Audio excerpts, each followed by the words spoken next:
Hello everyone, welcome to my channel Kashish Study World. So in the previous episode 6 we have done past tense. हमने past tense को complete कर लिया था and उसके 4 types भी हमने प्रीवियस वीडियो में ख़त्म कर दिए थे. एंड आज की इस वीडियो में हम स्टार्ट करने वाले हैं फ्यूचर टेंस. एपिसोड 7 में हम करेंगे फ्यूचर टेंस. फ्यूचर टेंस करने से पहले हम फ्यूचर का मतलब जानते हैं. फ्यूचर का मतलब होता है भविष्य, कि कोई काम आने वाले समय में कोई काम होगा, तो दैट इज फ्यूचर टेंस, जो हमें भविष्य के बारे में बताता है. भविष्य की वैसे हम कुछ ऐसे बोल नहीं सकते कि हाँ ये चीज़ भविष्य में होगी ही होगी, लेकिन फिर भी हम कुछ भी अनुमान लगाते हैं, तो दैट इज फ्यूचर टेंस, कि हाँ उस समय तक उस दिन को ये काम हो रहा होगा, तो दैट इज फ्यूचर टेंस. इसकी इंग्लिश डेफिनेशन होती है verb that will take place in the future are called future tense. So I hope future tense की डेफिनेशन, फ्यूचर का मीनिंग आपको समझ आ गया होगा. अब हम देखेंगे फ्यूचर टेंस के जो 4 टाइप्स होते हैं वो. सो फ्यूचर टेंस के 4 टाइप्स होते हैं. कौन कौन से वो अभी हम देखते हैं. सबसे पहला है फ्यूचर इंडेफिनिट. फ्यूचर इंडेफिनिट, और या फिर हम इसे बोल सकते हैं फ्यूचर सिंपल, या फिर फ्यूचर इंडेफिनिट, या फिर सिंपल फ्यूचर हम बोल सकते हैं. Next is future continuous.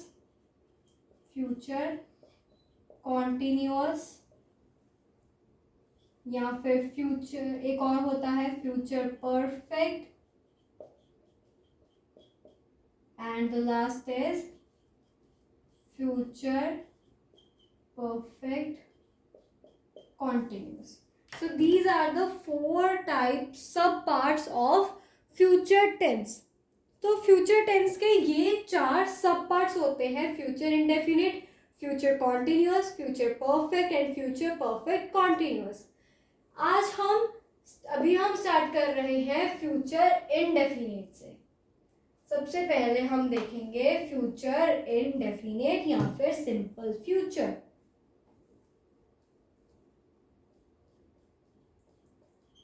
Future indefinite.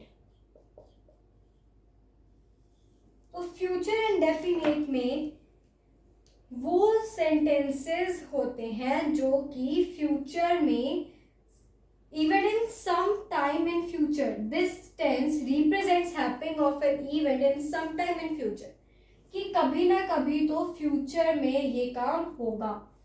For example हम लेते हैं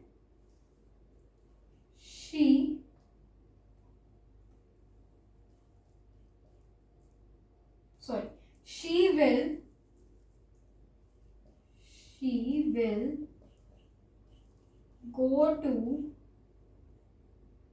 will go to market. She will go to market. हम इसमें सेंटेंस में बोल रहे हैं कि वो मार्केट जाएगी. हम ये नहीं बोल रहे हैं कि वो मार्केट जा रही है या जाकर आ गई है. हम बोल रहे हैं कि वो मार्केट जाएगी. अभी उसने जाना है, वो गई नहीं है लेकिन जाएगी. So that is future indefinite. Future indefinite के 4 टाइप के सेंटेंसेस होते हैं. Affirmative, negative and interrogative and negative question. ये 4 टाइप ऑफ सेंटेंसेस होते हैं फ्यूचर टेंसेस में.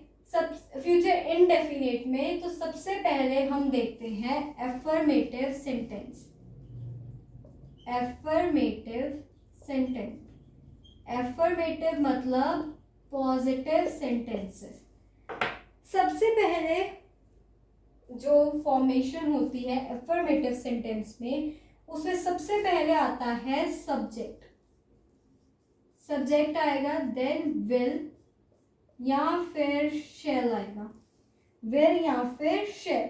Base form of the verb मतलब V1 आएगा एंड देन बाकी का सेंटेंस आ जाएगा।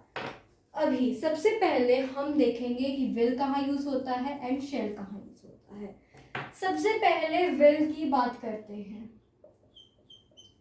जो विल है वो सभी के साथ यूज हो जाता है। फॉर एग्जाम्पल किसी के भी नाम के साथ, फॉर एग्जाम्पल ले लेते हैं साहिल, तो विल साहिल के साथ यूज हो जाएगा, ठीक है।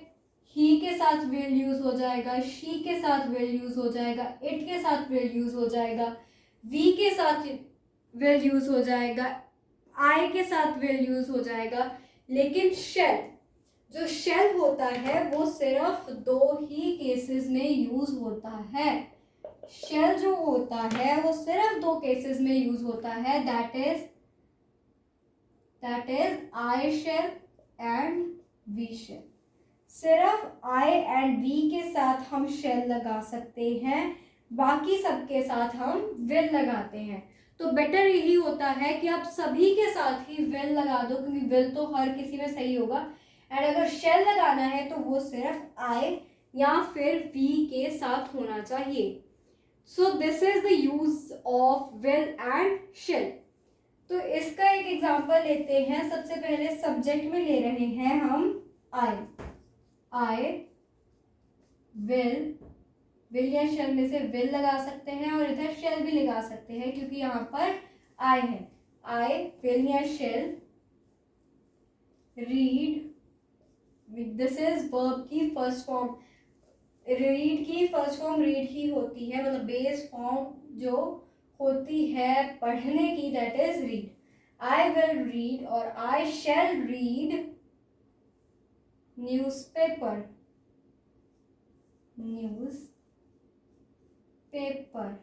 सो दिस इज एफर्मेटिव सेंटेंस। अब हम देखेंगे नेगेटिव सेंटेंस। अब हम चलेंगे नेगेटिव सेंटेंसेस की तरफ।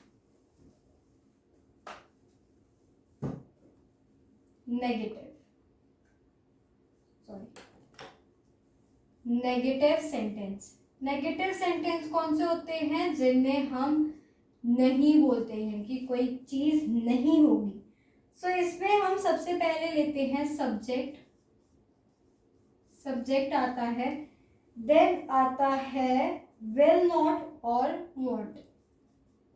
विल नॉट ही सबसे बेस्ट रहेगा, विल नॉट या फिर हम लगा देते हैं वॉन्ट, ठीक है। प्लस V1 एंड बाकी का सेंटेंस। सो इसकी अब एग्जांपल लेते हैं। सब्जेक्ट में सेम वही सेंटेंस हम लेते हैं। आई सब्जेक्ट हो गया, will not, I will not लेते हैं हम। I will not read the newspaper. I will not read the newspaper. ये नेगेटिव हो गया कि मैं न्यूज़पेपर नहीं पढ़ूंगा। I will not read newspaper, मैं न्यूज़पेपर नहीं पढ़ूंगा। तो ये नेगेटिव में चला गया पॉजिटिव से। अब हम देखेंगे इंटेरोगेटिव सेंटेंस। अगर इसी सेंटेंस को हमने इंटेरोगेटिव में लिखना हो तब हम कैसे लिखेंगे? अगर क्वेश्चन की फॉर्म में लिखना हो, so question form. Question form में सबसे पहले आता है विल या फिर शेल, दोनों में से कुछ भी लगा सकते हो। विल आएगा, then subject, then base form of the verb मतलब V1 and then rest of the sentence and last में क्वेश्चन मार्क। अब हम इसकी एग्जांपल देखते हैं, that is will I read the newspaper. Will I read the newspaper.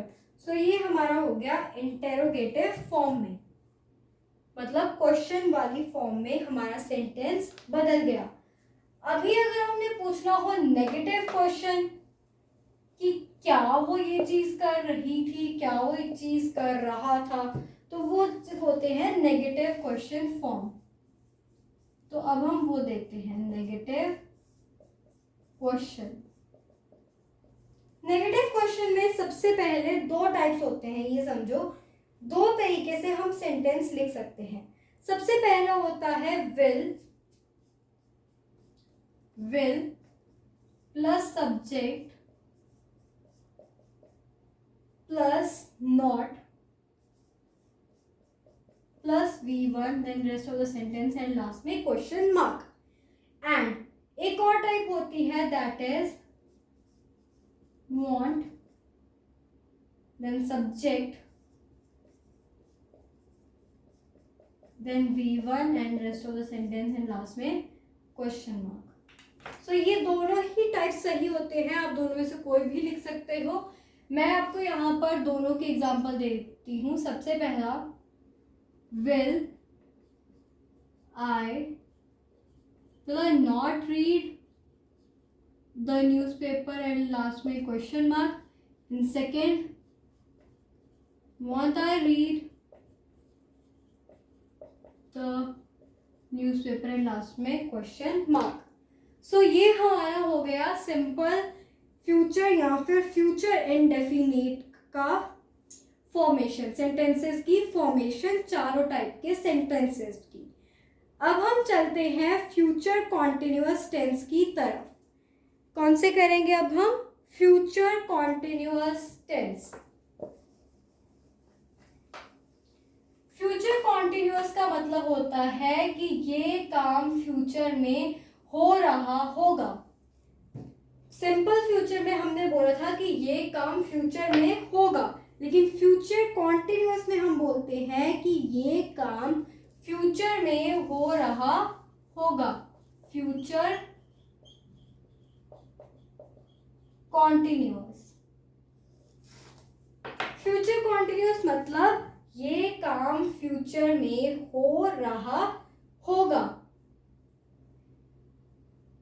तो अभी हम इसकी फॉर्मेशन देखते हैं। सबसे पहले हमारे होते हैं एफर्मेटिव सेंटेंसेस। कौन से होते हैं? एफर्मेटिव या फिर इन्हें हम बोलते हैं पॉजिटिव सेंटेंसेस। इसमें हमारी क्या होता है, हम फॉर्मेशन देखेंगे, कंस्ट्रक्शन देखेंगे। सबसे पहले हमारा आएगा subject.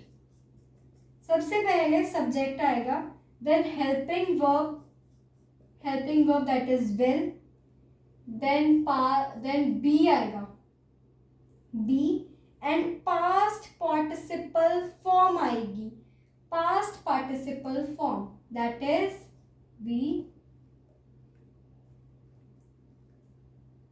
V1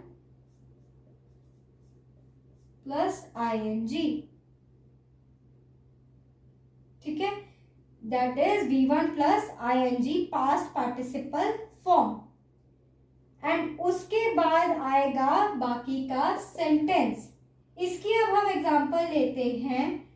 Ballu will be performing at the international event in Australia. Subject हमारा है Ballu, subject is Ballu, will, then V1 plus ing, performing, and dash, and ये हमारा sentence complete. This is affirmative sentence in future continuous tense. अब हम देखेंगे negative sentences in future continuous tense. Negative sentence. Negative sentence में हम सबसे पहले लिखते हैं subject plus will not and plus be, या फिर हम लिख सकते हैं, या तो फिर हम लिखते हैं विल नॉट बी, या फिर हम लिखते हैं वॉन्ट बी। दोनों में से कुछ भी लिख सकते हो। उसके बाद हमारी आती है V1 plus ing that is past participle form, and then बाकी का सेंटेंस। इसमें अब हम एग्जांपल लेते हैं, Ballu will not be performing. Ballu will not be performing, ये हमारा सेंटेंस हो गया नेगेटिव सेंटेंस। यहाँ पर विल नॉट की जगह हम वॉन्ट भी लिख सकते थे। अब हम देखेंगे क्वेश्चन फॉर्म या फिर interrogative form.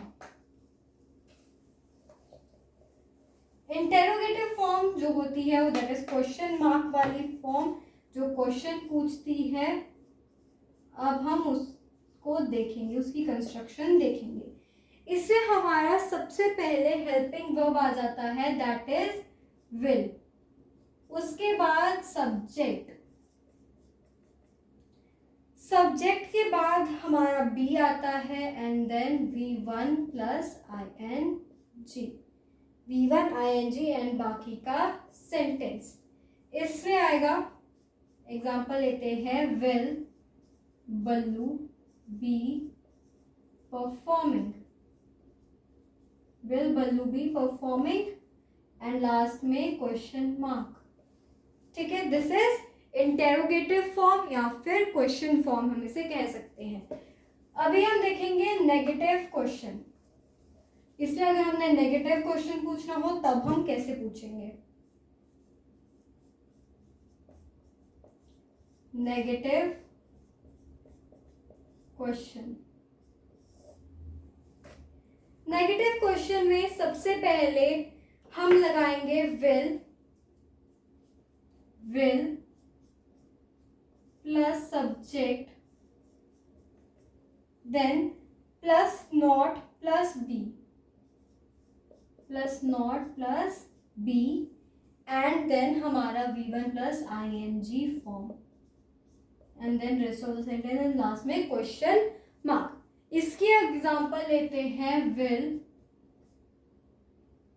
Will Ballu not B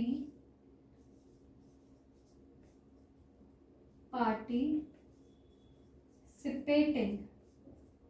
will Ballu, sorry participating लिखा था हमने, परफॉर्मिंग लिखा था ना। Will Ballu not B